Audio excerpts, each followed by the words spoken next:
آپ صلی اللہ علیہ وسلم سواری میں گھوڑے، اونٹ، خچر اور گدھے تینوں کی سواری آپ صلی اللہ علیہ وسلم نے کی ہے، اور عموماً آپ کبھی زین کے ساتھ بیٹھا کرتے تھے، کبھی بغیر زین کے بیٹھا کرتے تھے، اور اسی طرح ہتھیار اور گھر گرہستی بھی آپ صلی اللہ علیہ وسلم کیا کرتے تھے۔ گھر گرہستی میں آپ صلی اللہ علیہ وسلم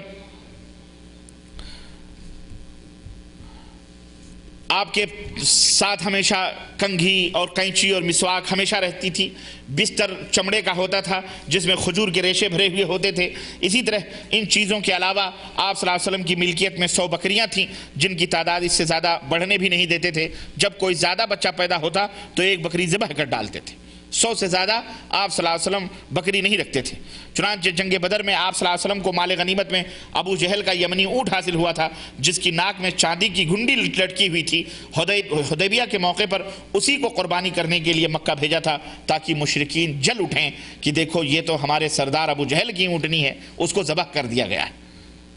تو اس طرح یہ بھی ہمیں ثبوت ملتا ہے کہ اگر اس طرح کے دشمن ہوں اور ان کا سامان کبھی قبضے میں آئے تو ان کو جلانے کے لیے بھی یہ کام کیا جا سکتا ہے۔ ہر کام میں آپ صلی اللہ علیہ وسلم داہنے ہاتھ سے، داہنی طرف سے پسند کرتے تھے۔ جوتا پہننا، کنگھی کرنا، غسل کرنا، سب آپ صلی اللہ علیہ وسلم داہنی طرف سے کیا کرتے تھے۔ استنجا وغیرہ اور گندگی وغیرہ بائیں طرف سے آپ صلی اللہ علیہ وسلم کیا کرتے تھے۔ آپ مونچھوں کو ترشواتے تھے۔ اللہ کے نبی صلی اللہ علیہ وسلم کی حدیث ترمذی کے اندر آتی ہے کہ اللہ کے رسول صلی اللہ علیہ وسلم فرمایا جو مونچھ نہیں کٹاتا وہ ہم میں سے نہیں، جو مونچھوں کو نہیں کٹاتا وہ ہم میں سے نہیں۔ آج بہت سارے لوگ اتنی موٹی موٹی مونچھیں رکھتے ہیں، ہے کہ نہیں؟ بعض لوگ مونچھوں کو اس کے ساتھ رکھتے ہیں، یہاں موڑ دیتے ہیں اور اس کے ساتھ کلوں کے ساتھ اس کو چھوڑ دیتے ہیں، اس کو ڈاکو شیطان لگتے ہیں۔ تو آپ صلی اللہ علیہ وسلم فرمایا وہ ہم میں سے نہیں ہے۔ اسی طرح اللہ کے رسول صلی اللہ علیہ وسلم صحیح مسلم کے اندر آتا ہے، آپ صلی اللہ علیہ وسلم نے فرمایا کہ مونچھوں کو ترشواؤ، داڑھیاں بڑھاؤ، اس طرح مجوسیوں کی مخالفت کرو۔ مونچھوں کو بڑھاؤ، مونچھوں کو ترشواؤ، داڑھیوں کو بڑھاؤ، اس طرح مجوسیوں کی مخالفت کرو۔ صحیح بخاری اور صحیح مسلم میں ہے کہ مشرکین کی مخالفت کرو، داڑھیاں بڑھاؤ اور مونچھوں کو کم کراؤ۔ مگر افسوس اس نبی کی سیرت طیبہ کے پڑھنے والے اور سننے والے آج داڑھیاں مڈاتے ہیں اور مونچھوں کو بڑھاتے ہیں، الٹا کرتے ہیں۔ اللہ تعالی ہم سب کو ہدایت عطا فرمائے، آمین یا رب العالمین۔ خیر، گھروں کی صفائی وغیرہ آپ اس کے اوپر خاص طور سے دھیان دیا کرتے تھے۔ مسواک وغیرہ آپ کی مرغوب چیز تھی۔ خوشبو حضرت صلی اللہ علیہ وسلم خوب زیادہ استعمال کیا کرتے تھے، اور آپ صلی اللہ علیہ وسلم اس کے بعد آپ کی پوری زندگی چلنا اٹھنا بیٹھنا، میرے عزیز میرے بھائیوں میرے دوستوں، سیرت طیبہ مکمل طور پر یعنی اس کا احاطہ کرنا اس مختصر سے وقت میں بہت مشکل ہے، لیکن آئیے مزید چند واقعات میں نبی کریم صلی اللہ علیہ وسلم کی سیرت طیبہ کے حوالے سے آپ حضرات کی خدمت میں رکھوں تاکہ آپ کو علم ہو کہ اللہ کے حبیب صلی اللہ علیہ وسلم کس انداز سے زندگی گزارتے تھے۔ آپ بھی انسان تھے، آپ کے اوپر بھی اثر ہوتا تھا، ایسا نہیں تھا کہ آپ کے اوپر اثر نہ ہو اور سردی اور گرمی آپ صلی اللہ علیہ وسلم اس کے اثرات سے جو ہے متاثر نہ ہوتے ہیں۔ آپ صلی اللہ علیہ وسلم کے اوپر جتنے بھی مصائب اور جتنے بھی مشاکل آئے، آپ صلی اللہ علیہ وسلم نے بڑے ہی خندہ پیشانی کے ساتھ اور صبر اور عزیمت کے ساتھ اس کو جھیلا ہے۔ آپ کے بچوں کی وفات ہوئی، آپ کے بیوی کی وفات ہوئی، آپ کو زخمی کیا گیا، آپ صلی اللہ علیہ وسلم کو گالیاں دی گئی، آپ صلی اللہ علیہ وسلم کو رسوا اور ذلیل کرنے کی کوشش کی گئی، آپ صلی اللہ علیہ وسلم کو قتل کی سازش کی گئی، آپ کے صحابہ کو آپ کے سامنے زخمی کیا گیا، مارا گیا، پیٹا گیا۔ کیا اللہ کے حبیب صلی اللہ علیہ وسلم کے اوپر اس کا کوئی اثر نہیں ہوتا تھا؟ کیا آپ کی آنکھوں سے کبھی آنسو نہیں نکلتے تھے؟ کیا حضرت صلی اللہ علیہ وسلم کا دل ان تمام سب واقعات سے نہیں پسیجتا تھا؟ بے شک پسیجتا تھا، اور بے شک آپ صلی اللہ علیہ وسلم متاثر ہوتے تھے۔ جب خوشیوں کا موقع آتا تو آپ خوش بھی ہوتے، اور جب غموں کا موقع آتا تو آپ صلی اللہ علیہ وسلم جب غموں کا موقع آتا تو آنکھوں سے آنسو بھی رواں ہوتے تھے۔ یہ ہمارے نبی حضرت محمد الرسول اللہ صلی اللہ علیہ وسلم کی سیرت بھی ہے۔ چنانچہ آپ کو معلوم ہے کہ خدیجہ الکبریٰ رضی اللہ تعالی عنہ جب ان سے پہلے آپ صلی اللہ علیہ وسلم نے جب ان کی والدہ جب بڑے ہوئے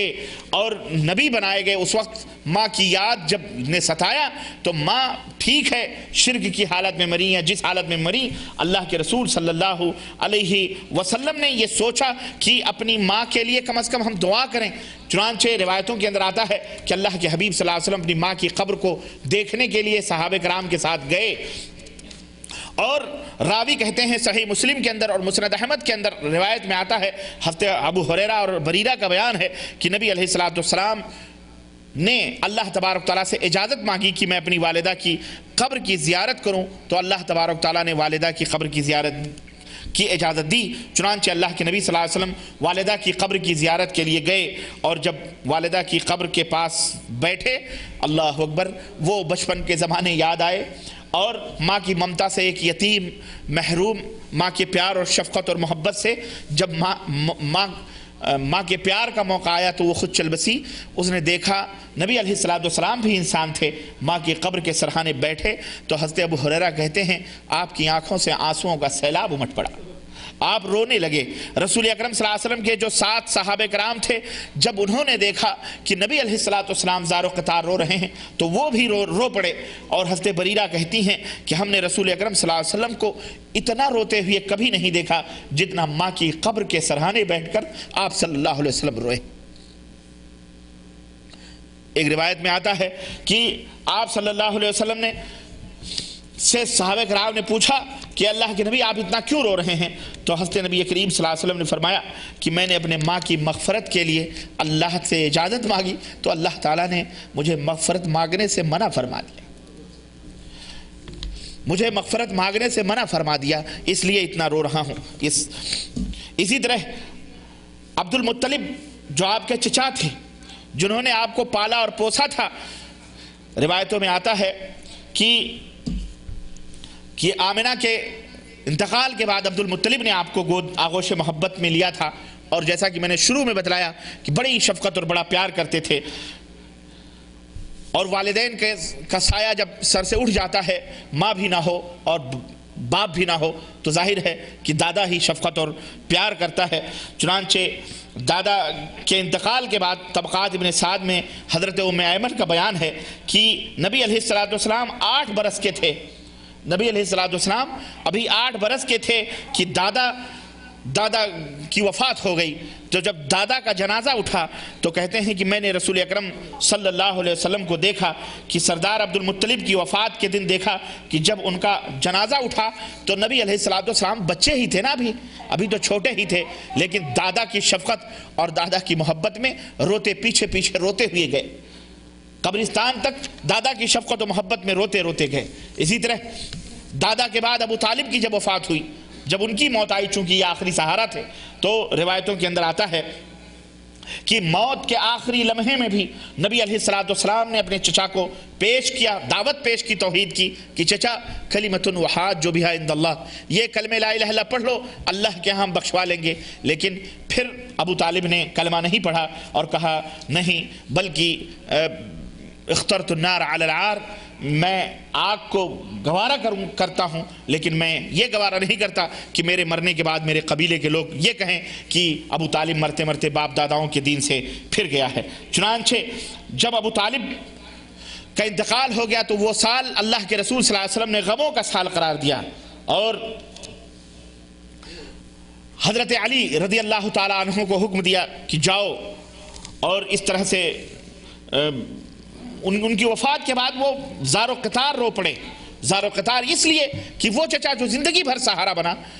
آخری وقت میں ہم اس کی مدد نہ کر سکے، وہ کلمہ نہیں پڑھ سکتا، ہم اس کی مدد کیسے کر سکتے ہیں؟ چنانچہ حضرت علی فرماتے ہیں کہ نبی علیہ السلام نے ارشاد فرمایا کہ جاؤ غسل دے کر کفن وغیرہ پہنا کر ان کو دفن کر دو۔ نبی علیہ السلام خود تدفین میں شریک نہیں ہوئے کیونکہ مشرک تھے، وہ کلمہ انہوں نے نہیں پڑھا تھا۔ چنانچہ حضرت علی فرماتے ہیں کہ نبی علیہ السلام نے جس طرح مجھے حکم دیا تھا میں نے ویسے ہی کیا۔ پھر سرور عالم صلی اللہ علیہ وسلم کئی دن تک گھر سے باہر نہ نکلے، چچا کی مغفرت کے لیے اللہ تبارک تعالیٰ سے کہنے لگے میں دعا کرتا رہوں گا یہاں تک کہ اللہ تعالیٰ خود منع فرمائے۔ چنانچہ اپنی چچا کے لیے دعا کرتے رہے یہاں تک کہ اللہ تبارک تعالیٰ نے قرآن کریم میں یہ آیت سورہ توبہ کے اندر یہ آیت اتاری کہ ما کان للنبی والذین آمنوا ان یستغفروا للمشرکین ولو کانوا اولی قربى من بعد ما تبین لهم انہم اصحاب الجحیم، کہ نبی کو اور اسی طرح ان لوگوں کو جو ایمان رکھتے ہیں یہ ان کے لیے لائق اور زیبا نہیں دیتا کہ جب یہ واضح ہو جائے کہ یہ مشرکین ہیں، حق واضح ہو گیا اور یہ بھی واضح ہو جائے کہ یہ مشرکین ہیں، یہ جہنمی ہیں، تو پھر ان کے لیے وہ بخشش کی دعا کریں، بھلے وہ ان کے قریبی رشتہ دار ہی کیوں نہ ہو، ان کے لیے بخشش کی دعا نہیں کر سکتے۔ اس وقت اللہ کے رسول صلی اللہ علیہ وسلم نے دعا کرنا بند کر دیا۔ اسی طرح ام المومنین حضرت خدیجہ کبریٰ رضی اللہ تعالی عنہ کی جب اللہ کے نبی صلی اللہ علیہ وسلم